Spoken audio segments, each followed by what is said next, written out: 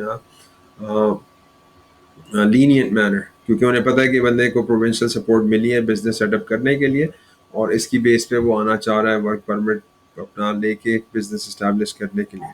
تو فرق یہ ہے، اگر میں آپ لوگوں کو ایکسپلین کروں، کہ جو PNP کے ذریعے آ رہا ہے اس کو پہلے ہی پروونس نے اپروو کیا ہوا ہے کہ یہ بندہ ہمیں سوٹ کر رہا ہے، یہ اگر اپنا بزنس چلا لے گا تو ہم اس کو PR کے لیے نامنیٹ کر دیں گے، اور گورنمنٹ کے سامنے یہ ساری چیزیں ٹرانسپیرنٹ ہیں، اور اس کی نیٹ ورتھ بھی اچھی خاصی ہوتی ہے، تو انہیں پتہ ہے یہ بندہ اگر کینیڈا میں رہنا چاہے تو رہ سکتا ہے، اگر نہ رہنا چاہے تو اس کے ایسٹس انڈیا، پاکستان یا باہر ملکوں میں ہیں تو یہ واپس چلا جائے گا۔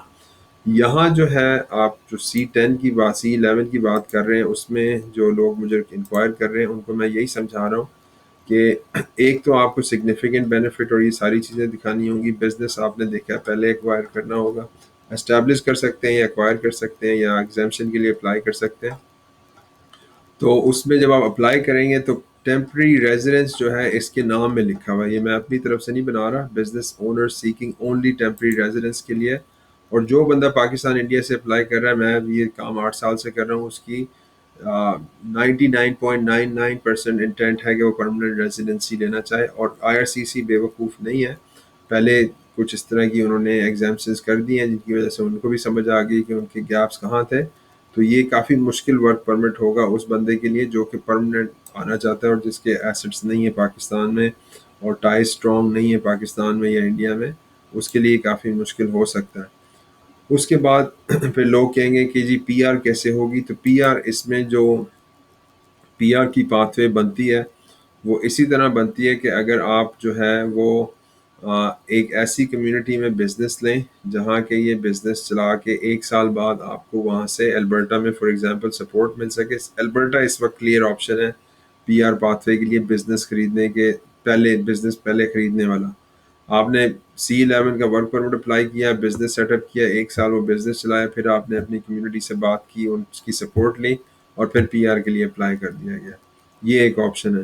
دوسرا آپشن جو آپ کو بیچا جا رہا ہے وہ یہ ہے کہ جی وائف کو تو یا اسپاؤس کو تو اوپن ورک پرمٹ مل جائے گا، اس کے ذریعے رورل آپ رینیول اسٹریم میں اپلائی کر دیں البرٹا میں تو آپ کی ہو جائے گی۔